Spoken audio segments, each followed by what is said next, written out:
queridos, seja bem-vindo, meus pequenos artistas, a mais uma aula de arte. A gente vai conhecer também agora uma obra que marcou o realismo mundial, bem como o pintor dessa obra e um pouquinho sobre as motivações e a história por trás dessa obra. A gente vai conhecer Gustave Courbet.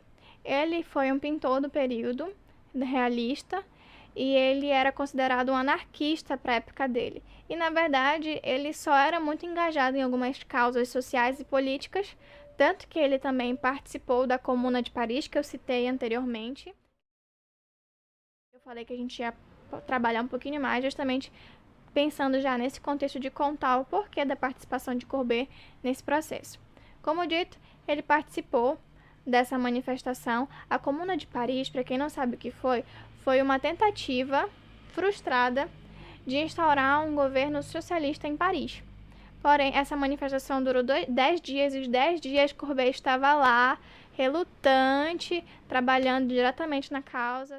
Aos Artistas de Paris, originalmente publicada em Le Rappel, em 19 de março de 1871. Paris, 18 de março de 1800. Meus queridos companheiros artistas, vocês me deram a honra em sua reunião de me indicar presidente. Eu os estou em nome do comitê que foi designado para auxiliar-me para reportar-lhes sobre nossas fiscalizações e nossas ações. Aproveitaremos também para apresentar diversas ideias que surgiram durante o exercício de nossas atividades, em uma proposta de nova reorganização da administração que tem como objetivo promover a exposição e os interesses das artes e dos artistas. As administrações anteriores que governaram quase destruíram a arte sob sua proteção, ao suprimir a sua espontaneidade. Essa abordagem feudal, sustentada por um governo despótico e discricionário, não produziu nada além de arte aristocrática e justamente o oposto das tendências modernas, de novas necessidades e de nossa filosofia, e da revelação do homem manifestando a sua individualidade e a sua independência física. Hoje, numa época em que a democracia deve reger todo, seria ilógico a arte que conduz o mundo ficar para trás na evolução que está ocorrendo agora na França. Para alcançar esse objetivo, discutiremos em uma assembleia os planos e projetos que serão submetidos no intuito de realizar uma nova reorganização da arte e seja. Não há dúvida que o governo não deve tomar a dianteira em questões públicas, pois não é capaz de carregar em seu próprio interior o espírito de uma nação. Consequentemente, será em si mesma prejudicial. As academias e institutos que apenas promovem arte convencional e banal para que sejam julgados por opõem-se necessariamente e sistematicamente às novas criações da mente humana e infligem a morte dos mártires de todos os homens inventivos em detrimento de uma nação e para a glória de uma tradição, os doutrina e as doutrinas são estéreis.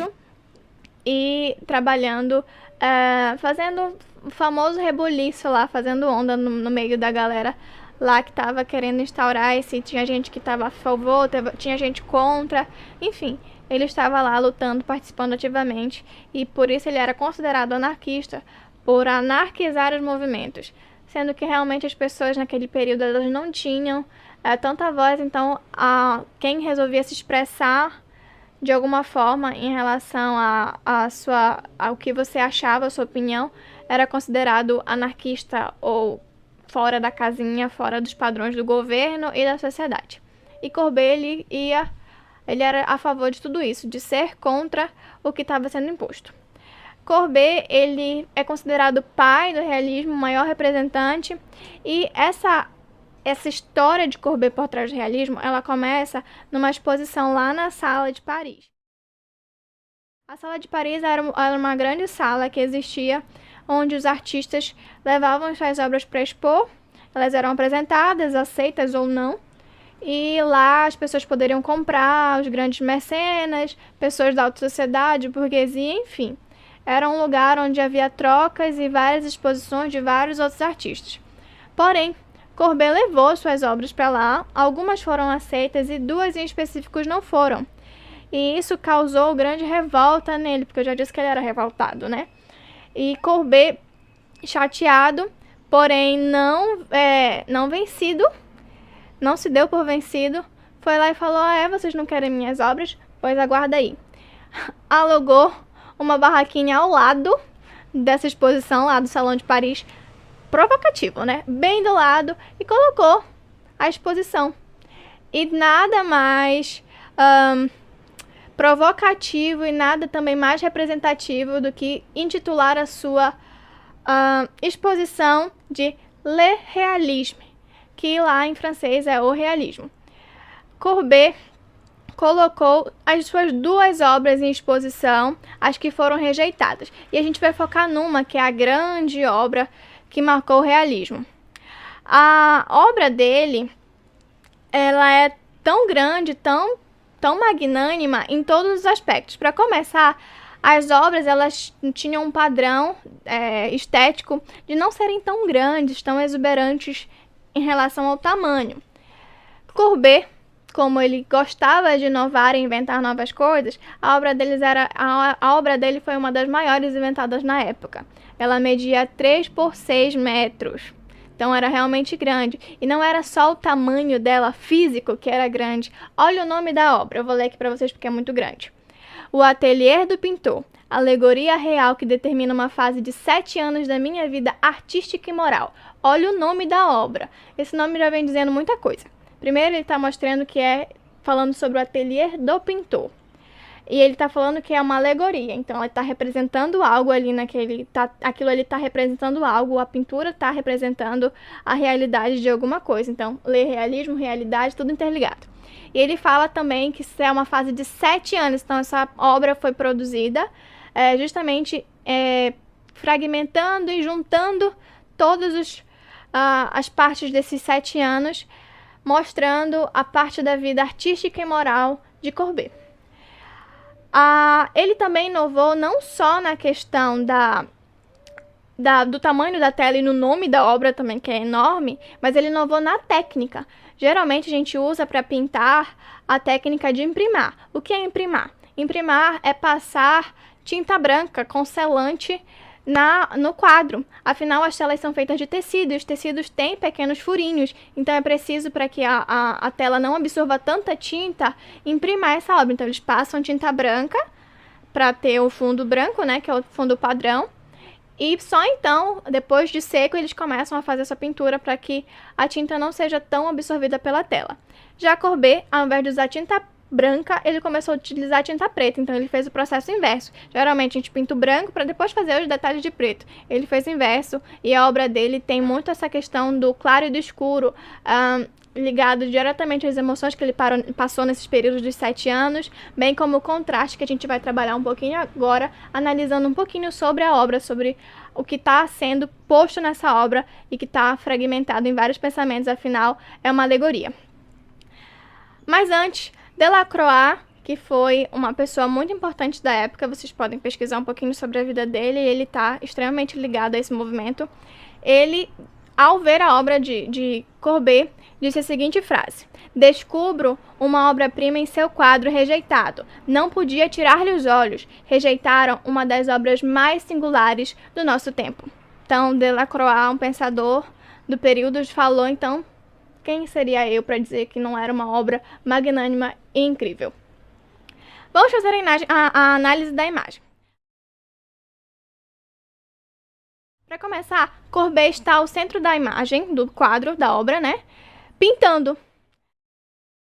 Há uma criança observando o pintor e as pessoas... O próprio Courbet também falou algumas coisas sobre isso, né? Explicando a alegoria dele, mas as pessoas que analisaram essa obra tiveram 2 conclusões em relação à análise dessa criança, analisando, pintando, olhando ele pintar, né? A primeira conclusão que puderam tirar disso é que essa criança é a representação de algo novo. Afinal, é uma criança, pouca idade, então tá ali representando uma coisa mais nova e talvez até uma questão de inovação. E a segunda possibilidade de interpretação disso é justamente que essa criança é o espectador perfeito, livre de julgamentos, de preconceito, e que preza pela inocência de uma obra. A gente pode analisar essa parte em relação à criança. Ao lado direito, é direito? Isso. À esquerda, Temos a classe... Não, ao direito temos a classe burguesa, que eram os grandes compradores dessas obras e tal, que estavam diretamente ligadas ao movimento. E como a gente está tratando de realismo, a galera que é de uma classe mais inferior, mais pobre, a gente pode chamar de proletariado, trabalhadores camponeses, também estão presentes no quadro. Então eles fazem essa dualidade. De um lado tem a burguesia, os mecenas, a galera que está no poder comprando as obras e fazendo com que ele produza. E do outro lado tem a temática das obras dele, do realismo, que é a galera mais pobre, arte do cotidiano, pegando as pessoas mais comuns. Também a gente pode notar um casalzinho que tá nessa obra. Essa obra, com esse casalzinho ele não tá tão amoroso um com o outro. Isso é justamente uma ligação direta com o rompimento lá com o romantismo. Então, se fosse uma obra romântica, esse casal estaria mais enamorado. Mas como é uma obra realista, esse casal tá não tá muito afim. A gente também tem, vocês podem notar que tem um boneco ao fundo, colocado assim meio estirado, numa posição esquisita, mas se tu analisar, ele lembra muito a imagem de São Sebastião, afinal tem umas flechas nele. Aquilo ali foi representado porque Courbet também tem uma obra sobre São Sebastião, e como a igreja ainda estava um pouquinho dominando esse processo artístico, afinal, a parte das obras também eram encomendadas pelas igrejas, ele não podia deixar de fora essa questão do religioso também, que estava ali no meio do caminho. Essa obra ela ficou por um tempão na casa da irmã de Courbet, no arquivo pessoal, né, do acervo pessoal da família dele. Porém, ela foi comprada pelo Museu do Louvre e logo em seguida foi transferida pelo Museu d'Orsay. Então, vocês podem, quem quiser, tem o Google Museus, tem o Google lá que vocês podem dar uma olhadinha, que dá para fazer um passeio virtual muito legal. A aula de hoje fica por aqui, eu espero que vocês tenham compreendido um pouquinho mais e adentrado nesse mundo do realismo, e até a próxima!